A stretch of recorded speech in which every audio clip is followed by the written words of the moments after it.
मी मिलिंद कसबे. आमदार लहू कानडे यांची ओळख महाराष्ट्राला आहे. सुप्रसिद्ध कवी म्हणून त्यांची ओळख तर आहेच आहे, पण सध्या श्रीरामपूर विधानसभा मतदारसंघात ते विद्यमान आमदार आहेत. एक संवेदनशील कवी, लेखक, विचारवंत आणि प्रागतिक चळवळीचा मार्गदर्शक.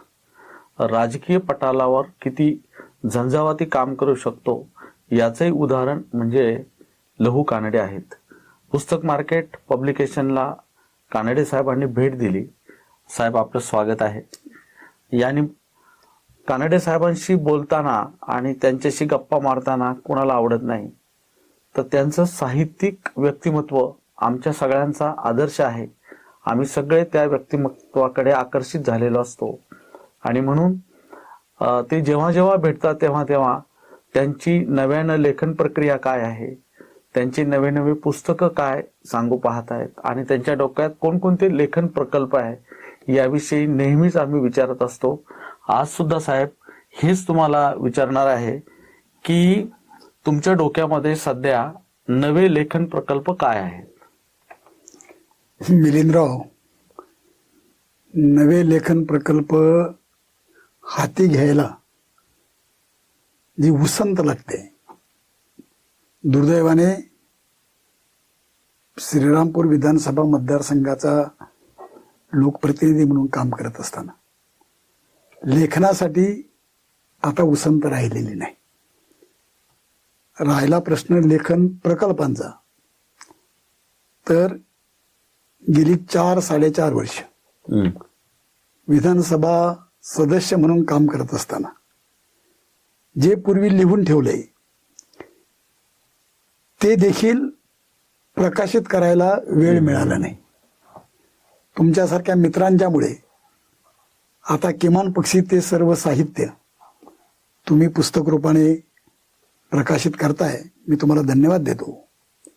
त्यामुळं आता म्हणाल तर लेखन प्रकल्प म्हणजे यापूर्वी मागच्या 7-8 वर्षामध्ये वेगवेगळ्या निमित्तानं जे सर्व लिहून झालं त्या सर्वांचं संपादन करून त्याची पुस्तकं प्रकाशित करणं, एवढाच काय तो लेखन प्रकल्प आहे. यामध्ये प्रामुख्यानं मी माझ्या फुरसतीच्या वेळेमध्ये 1915-16 पासून सर्वसाधारणपणे सन 17-18-19च्या काळात मी विपुल प्रमाणावर वृत्तपत्राच्या मध्ये स्तंभलेखन केलं. त्यामध्ये सामन्यामध्ये मी जे स्तंभलेखन करत होतो त्याचं आम्ही हिंदुस्थानी नावाचं पुस्तकही प्रकाशित झालं. परंतु त्याच काळामध्ये सकाळमध्ये कल्याण कथा नावाचा एक स्तंभ मी लिहित होतो.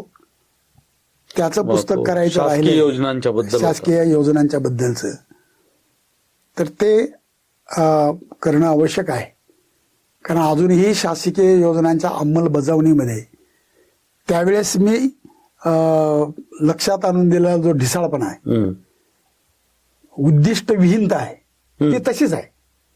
त्यामुळं ते पुन्हा मार्गदर्शक होईल असं मला वाटतं. यानंतर ग्रामविकासा प्रशासनामध्ये मी आयुष्यातली जवळपास 27 वर्ष घातली. BDO होतो, डेप्युटी CEO होतो, विभागीय आयुक्त कार्यालयामध्ये सहाआयुक्त होतो.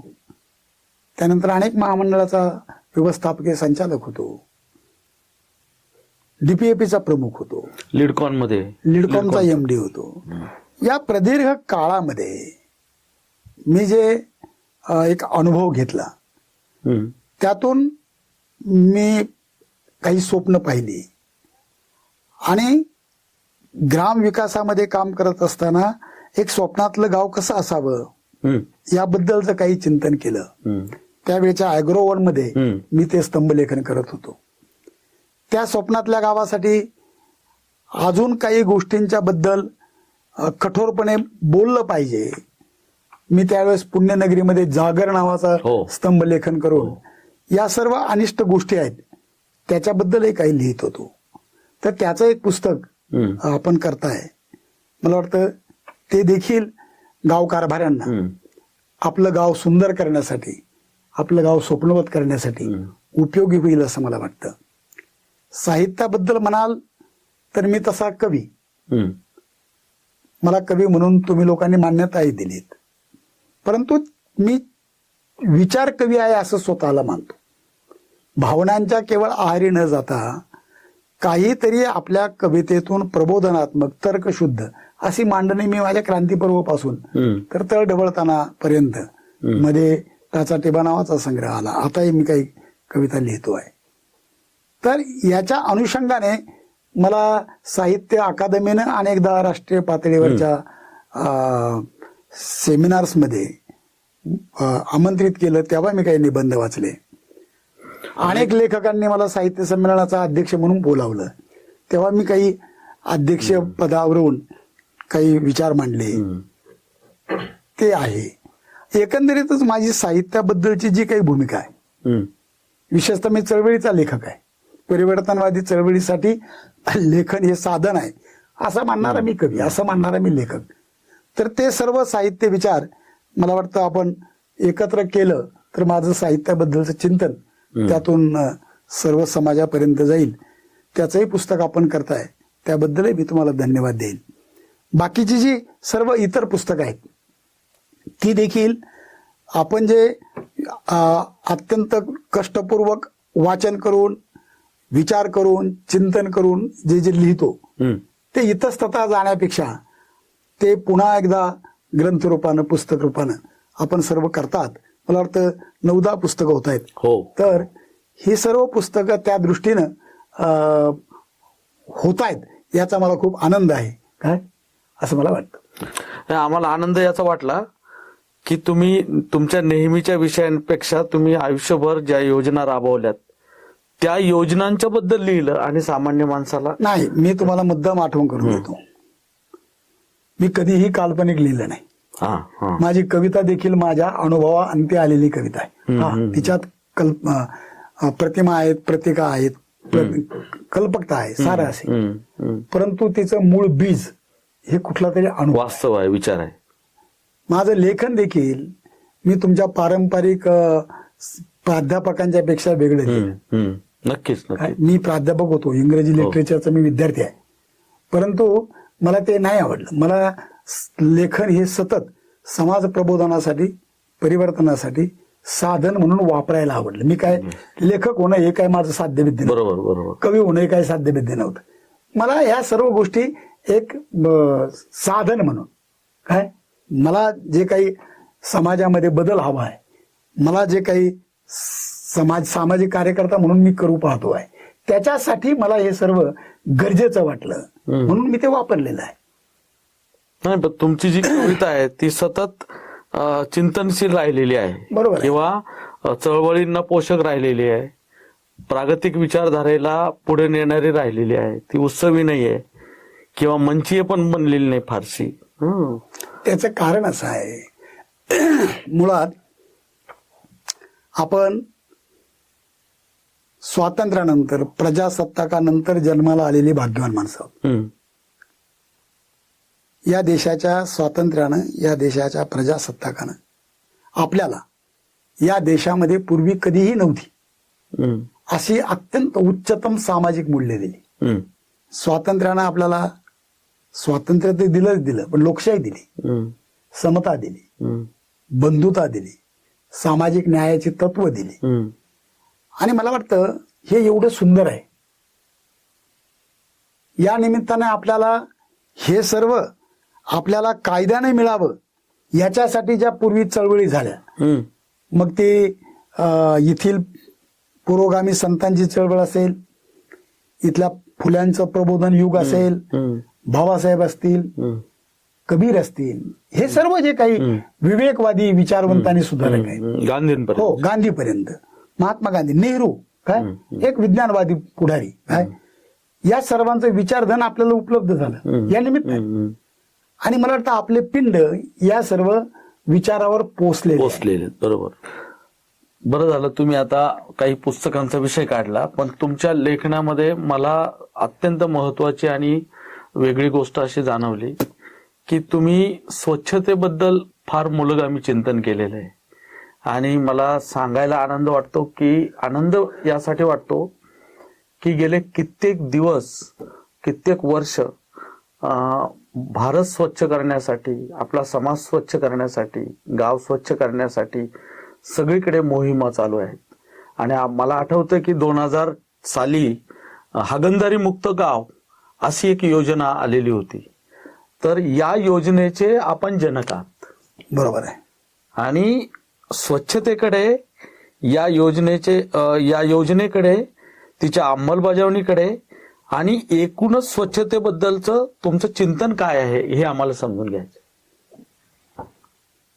मिलिंदराव, नव सहस्रकाल आणि त्या दरम्यान जगभरातले कारभारी एकत्र आले आणि हे जे नवं मिलेनियम येत आहे, तर हे मिलेनियम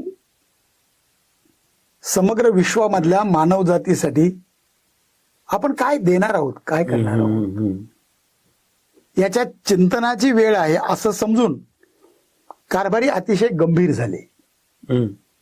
आणि जगभरातल्या कारभाऱ्यांनी त्या बैठकीमध्ये मिलेनियम गोल्स ठरवले. सर्वांच्या पाठीशी त्यांच्या त्यांच्या देशातले अनुभव होते. कारभारी म्हणजे सत्ताधारी असं म्हणायचं का तुम्हाला? कारभारी म्हणजे जगभरातल्या देशाचे प्रमुख. अच्छा अच्छा. हा, सारे प्रमुख एकत्र आले अमेरिकेमध्ये आणि मिलेनियम गोल्स त्यांनी निश्चित केले. जसं दावोस मध्ये समग्र जगभरातल्या मानव जातीसाठी हे जे नवं सहस्रक येत आहे 2000 पासून सुरू होणार, त्या संदर्भात आपण ज्या मानवी समूहाचे प्रतिनिधी आहोत त्या मानव जातीला आपण काय दिलं पाहिजे, ती गरज काय आहे हे अधोरेखित करून त्यांच्या अनुभवाअंती त्यांनी काही मिलेनियम गोल्स ठरवले. जगापुढे मानव जातीचे सर्वात भयंकर प्रश्न कोणते होते? माणसं आहेत, परंतु काही माणसं उपाशी आहेत. भूक ही माणसाची एक मूलभूत गरज आहे. त्यानंतर त्यांच्या लक्षात आलं की काही माणसांना राहायला घरच नाही, निवारा ही माणसाची गरज आहे. त्यानंतर लक्षात आलं की जगभरातल्या खूप माणसांना स्वच्छ आणि शुद्ध पिण्याचं पाणीच मिळत नाही, ती एक त्यांची गरज आहे. पण त्यांची गरज. नंतर लक्षात आलं की अरे या माणसांचं आरोग्य अत्यंत धोक्यात आलेलं आहे आणि हे आरोग्य धोक्यात येण्याचं कारण त्यांना पुरेसं अन्न न मिळणं, स्वच्छ आणि शुद्ध पाणी न मिळणं, त्याचबरोबर त्या समूहांच्या मध्ये असणारा स्वच्छतेचा अभाव आहे. हे जे अनेक गोल्स ठरले त्याच्यामध्ये स्वच्छता त्या निमित्ताने अग्रभागी आली.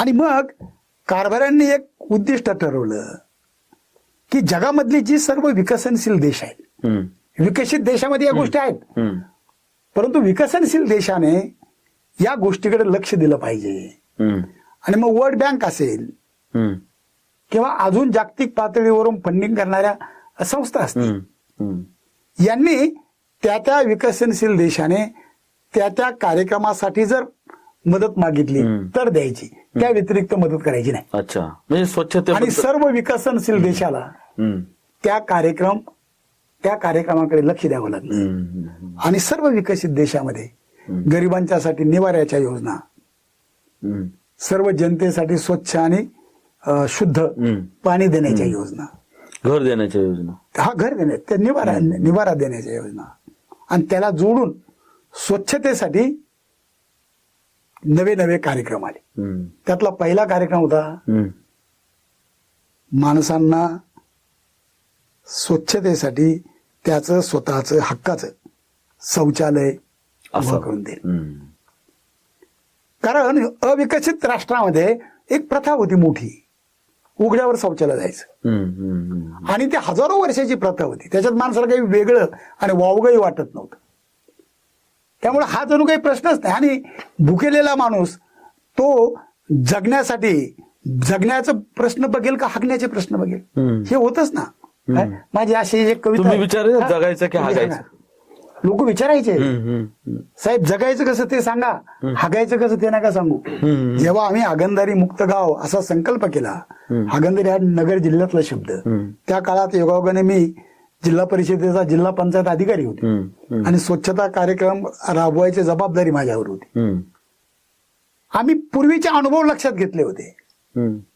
पूर्वी अशा जगा शासकीय कार्यक्रमाच्या माध्यमातून गोरगरीब माणसाला संडास बांधून द्यायचा कार्यक्रम आला होता आणि लोकांनी संडास बांधले म्हणजे काय केलं, 4 भिंती बांधल्या, दरवाजा केला, छत घातलं, फक्त त्याच्यामध्ये संडास करण्याचं भांडं नव्हतं, असे पण काही संडास बांधले.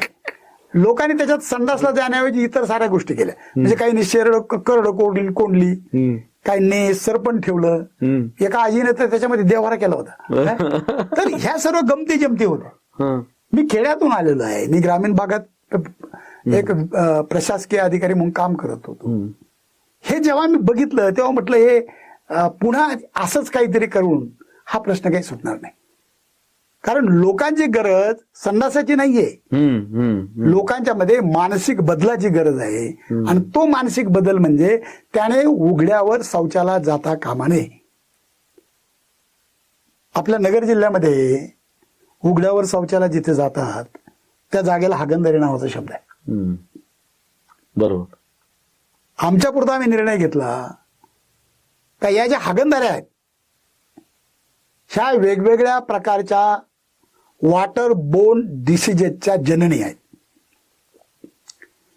त्याच्यातून जे काही सर्वत्र प्रदूषण होतं त्यातून अनेक रोग निर्माण होतात, त्याचा आरोग्यावर गंभीर परिणाम होतो. दुर्दैवाने त्याच्याबद्दलची शास्त्रीय माहिती खेड्यापाड्यातल्या लोकांना नसल्यामुळं ते सर्व चालू आहे. खरं तर ती उघड्यावर पडलेली विष्ठा जेव्हा लोकांच्या पायाला लागून, जनावरांच्या पायाला लागून पुन्हा गावात येते, आपल्या ताटापर्यंत येते. वाळल्यानंतर तिची पुन्हा माती झाल्यानंतर वाऱ्याबरोबर उडून पुन्हा ती घरात येते. हे सर्व सर्कल आहे. त्याला एकच उपाय होता का त्याने बंदिस्त शौचालयामध्ये गेलं पाहिजे. आणि मानवी विष्ठा म्हणजे प्रचंड जीवाणू, प्रचंड विषाणू हे सारं आहे ना ते त्याच्यामध्ये. परंतु काम अवघड होतं, कारण ही पिढ्यानपिढ्याची सवय बदलणे अशा स्वरूपाचं ते काम होतं. त्यामुळं तिथे काहीतरी वेगळ्या पद्धतीनं लोकांचं प्रबोधन करणं, लोकांना वेगळ्या पद्धतीने त्यांचं मन रिझवत त्यांना काहीतरी आकर्षित करीत हे सांगणं हे गरजेचं होतं. आणि म्हणून मला असं वाटलं या कार्यक्रमाला शौचालय बांधण्याचा कार्यक्रम असं म्हणण्याऐवजी आपण त्याला गावातल्या हागणदाऱ्या नष्ट करायचा कार्यक्रम म्हणजे हागणदारी मुक्त गाव असं त्याला आम्ही नाव दिलं. टीका झाली त्यामुळे हागणदारी हा शब्द फार घाण आहे वगैरे वगैरे, त्याला सरकारने वापरायला परवानगी दिली नाही, त्याचाही संघर्ष करावा लागला. शेवटी नगर जिल्ह्यासाठी आम्ही तो R.R. पाटील जेव्हा ग्रामविकास मंत्री होते त्यांच्याकडनं तो आम्ही शासन निर्णय करून घेतला आणि आम्ही ते काम सुरू केलं. पण ते एवढं सोपं नव्हतं. त्याच्यासाठी हजारो कर्मचाऱ्यांना ट्रेनिंग देणं, त्याच्यासाठी कर्मचाऱ्यांची आम्ही कलापथकं केली, त्यांच्या स्पर्धा घेतल्या, ते प्रत्येक तालुक्याला कलापथक, नंतर आम्ही पोस्टर्स केली, ती देखील वेगळी होती. माझ्या एका पोस्टरवर पिवळ्या धमक बॅकग्राऊंडवर काळ्या अक्षरात लिहिलेलं होतं, त्यांचं गाव हागणदारी मुक्त झालं, आपलं काय. लोक म्हणायचे कोणाचं झालं आणि आपलं मग काय म्हणजे काय, म्हणजे असं सर्व ते होतं. मी दर शनिवारी अहमदनगर आकाशवाणीवर कार्यक्रम करायचो, हॅलो हागणदारी मुक्त गाव बोलतंय म्हणून. लोक प्रश्न विचारायचे, काय काय अडचणी येतात काम करताना, त्याच्याबद्दलचे आम्ही उत्तर द्यायचो. आणि आम्ही ते किती सोपं आहे आणि आपण सहज करू शकतो या पद्धतीची मॉडेल्स विकसित केली. माझ्या अँबॅसेडरच्या डिकीमध्ये पी-ट्रॅप असायचा. आम्ही ग्रामसभा घेतली का तो संडासाचं भांड लोकांना दाखवायचो, तो पी-ट्रॅप दाखवायचो. आणि या पी-ट्रॅप मध्ये कसं पाणी राहतं, घरातला संडास जरी असला तरी देखील त्याचा वास घरामध्ये का येत नाही, तो कसा दुर्गंधी मुक्त असतो हे सांगायचो. खूप प्रयोग केले, खूप. लोकांना हळूहळू ते पटायला लागलं. हम्म. आम्ही एक प्रात्यक्षिक केलं. हम्म. लोकांना सांगितलं संडास काय आहे. संडास म्हणजे अन्न. शरीर जेवढं अन्न शोषून घेतं, आवश्यक आहे तेवढं घेतं, त्याच्यातले जीवन रस आणि त्याचे शिल्लक राहतं, तो अन्नाचा चौथा म्हणजे शौचालय. हे विष्ठा आहे. मग त्या विष्ठेबद्दल एवढी घृणा बाळगायचं काय कारण आहे? काही कारण नाही. आम्ही लोकांना म्हटलं आपल्या घरामधलं अन्न विटतं का नाही विटतं, आम्ही प्रयोग करायचो.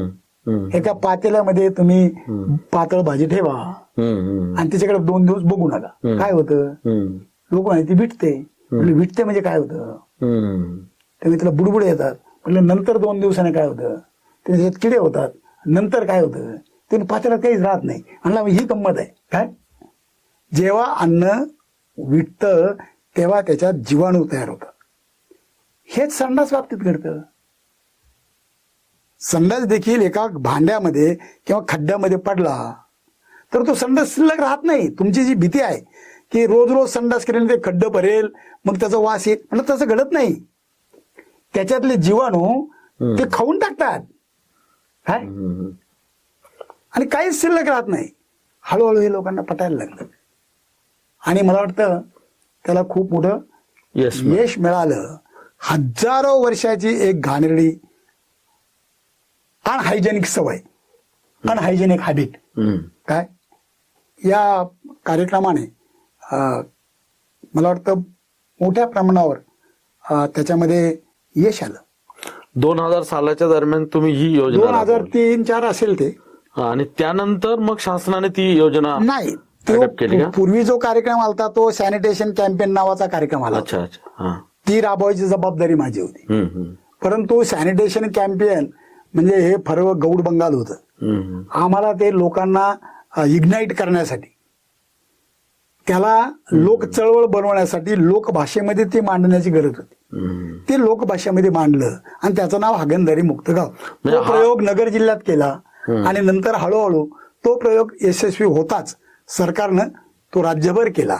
आणि आता तर अनेक राज्य जिथं मराठी भाषाही नाही ते देखील हागणदारी मुक्त गाव या नावानं स्वच्छता कार्यक्रम राबवतात असं माझ्या लक्षात आलंय. काय?